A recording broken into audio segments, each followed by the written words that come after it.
Good evening, I'm Scott Beadle with St. George News at 8. SWAT teams were called to a southwest St. George home in the early hours Sunday after reports that a firearm was discharged with children present, and a man is now behind bars. St. George police responded to the domestic disturbance call around 4 a.m. Authorities say they called him back up because they were unsure at the time if this were a hostage situation. The man surrendered shortly after negotiators made contact with him. He was arrested without incident, and no injuries were reported. The man, whose name has not been released yet, was booked into the Purgatory Correctional Facility on multiple charges.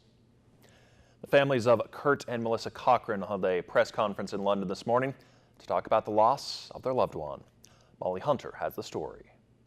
It was the final day of their anniversary trip. 25 years of marriage ended last week. And today, their family speaking out. We did know that there was a terrorist attack. We did not know our loved ones were involved. And then we got online and looked and realized that that was our loved ones. And so that's how we found out. Kurt Cochran, 52-year-old from Utah, killed when Khalid Massoud plowed down pedestrians on the Westminster Bridge. Before going on to stab a police officer, Massoud was then shot dead only after killing 4 people. Kurt's wife, Melissa, 46, now recovering in the hospital with a broken leg and a broken rib.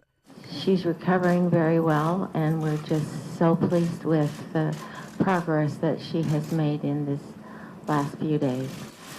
12 relatives traveled to London, speaking here at New Scotland Yard, thanking the paramedics, the medical personnel, and those who have helped. So many people have been so kind, and we are deeply touched by their goodness and generosity.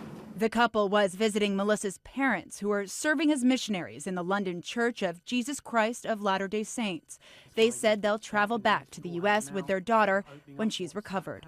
This has been a humbling and difficult experience, but we felt the love of so many people during these past several days.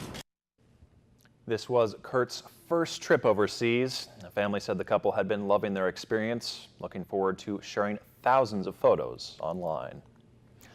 Washington County authorities are stressing caution after 3 separate incidents with off-road vehicles recently. Authorities say the first incident happened March 17th when a 33-year-old man was injured on the side of Sand Mountain while riding his dirt bike.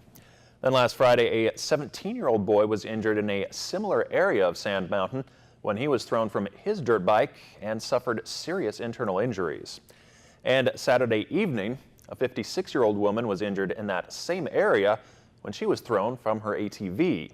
In all 3 cases, a third party had to climb to the top of Sand Mountain for cell service to call 911. Rescue crews had difficulty accessing that area to get to the injured. Authorities remind outdoor enthusiasts to always wear proper safety gear, take along extra food, water, and fuel. Check the weather and avalanche forecast before you do head out. Do not let underage riders operate the vehicle. Always tell someone where you're going and when you expect to return. And of course, alcohol does not mix with ORVs. An 80-year-old was injured when his truck rolled on Interstate 15 near Canaraville on Monday morning. According to police, the man was hauling a backhoe on a flatbed behind his truck when a gust of wind caused the bed to fishtail and roll the vehicle. The man, whose name has not been released, suffered lacerations to his head and was taken to a Cedar City hospital in a private vehicle. Both lanes of traffic were closed temporarily, but traffic was back to normal by about 1:15 p.m. No other vehicles were involved. Starting in 2018, state-mandated vehicle safety inspections will no longer be necessary to complete yearly registration of non-commercial vehicles. Governor Gary Herbert signed House Bill 265 into law on Saturday. While emissions testing is still required in northern parts of the state, southern Utah residents may simply renew their annual non-commercial vehicle registration without any kind of outside certification starting on January 1st. Currently, Utah is among 16 states to still require the inspections. It's the only state west of Texas to require them. Chief Meteorologist Chris Summers has your southern Utah forecast right after this.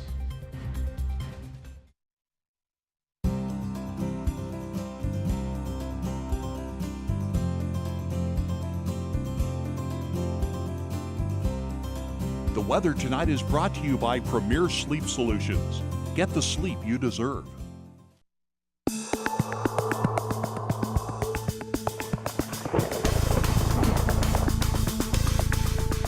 And welcome back, everyone. A good Monday evening to you. Definitely seeing a little bit of rain around the area here late this afternoon, keeping some of that rain in the forecast overnight tonight. And if you go to the higher elevations around Cedar City, for example, up near Beaver, that's where a winter weather advisory has gone into effect. May see a few inches of snow, very light snow expected across the area, but when you factor in with some gusty winds, could make some dangerous driving conditions out there with the snow blowing around and the winds blowing as well. Looks like the wind advisory will be in effect for much of the area through much of the day on your Tuesday.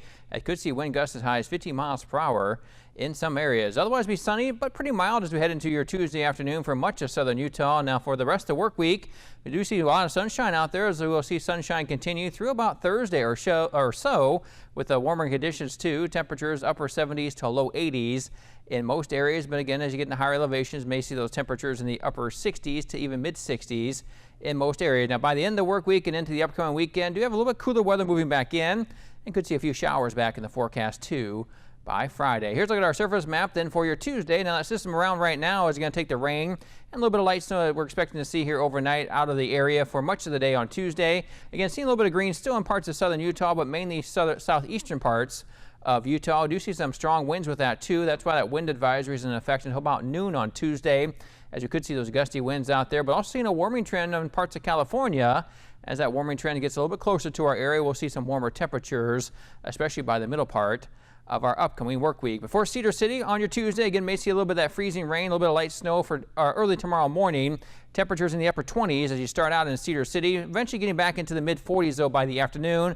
But those gusty winds, northeast winds as high as 20 to 25 miles per hour, but could see gusts as high as 30 to 35 in some areas. Now, for St. George and southern Utah, then we'll see partly to mostly sunny skies. Should get back in the low 60s as we head into the afternoon hours, but again, those gusty winds as high as 25 to 30 miles per hour, but could see gusts as high as 40 to 50 miles per hour in some areas. That's why that wind advisory is in effect until about noon on Tuesday afternoon. So what else can we expect to see? Well, here's your high temperatures from today, upper 40s to basically low 60s to even mid 60s.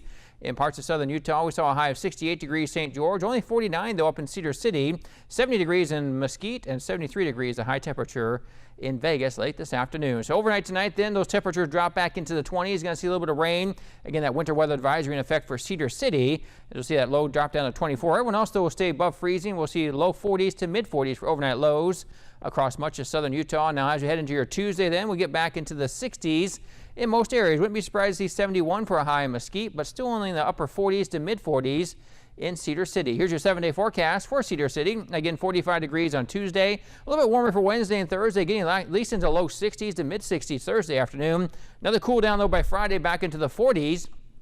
But right now, weekend for Cedar City, looking pretty good, upper 50s to low 60s as we head into Saturday and Sunday. St. George and southern Utah, then we're going to see temperatures into low 60s on Tuesday, and then back into the mid to even upper 70s by the time we get to Wednesday, Thursday, before a little bit cooler weather comes in on Friday. Well, right now, weekend looking pretty good. For the first weekend of April, we'll see temperatures reaching about 70 to even mid to upper 70s by Sunday. So definitely need to keep an eye overnight tonight, especially around Cedar City. May run into a little bit of freezing rain or some snow in that area with temperatures in the 20s overnight. Wasn't that long ago that we were seeing 80s during the day, yeah, so kind of a switcheroo here. Yeah, just last week we were talking about temperatures in the 80s, but unfortunately it's a little bit of cool weather back in the forecast for a few days anyway.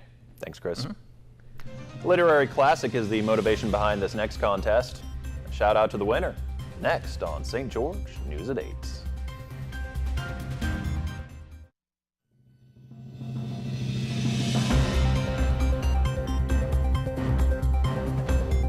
Most of us have channeled Brando from A Streetcar Named Desire when meeting someone named Stella, but did you ever think that you were contest worthy? Contestants took part in the annual Stanley and Stella Shouting Contest yesterday in New Orleans, capped off the 30th annual Tennessee Williams New Orleans Literary Festival. The contest recreates the scene from Williams' famous play, A Streetcar Named Desire. And participants summoned their best Stanley Kowalski, shouting the iconic line, "Stella!" A man named Mark Gambino took home the trophy after winning the contest. I think I like the guy that's laying on the ground kind of, flopping his legs and arms. I'm not sure how that goes into yelling about Stella, but hey. They do really get into it, They do get into it, that's for sure. Thanks for watching. Hope you have a great night.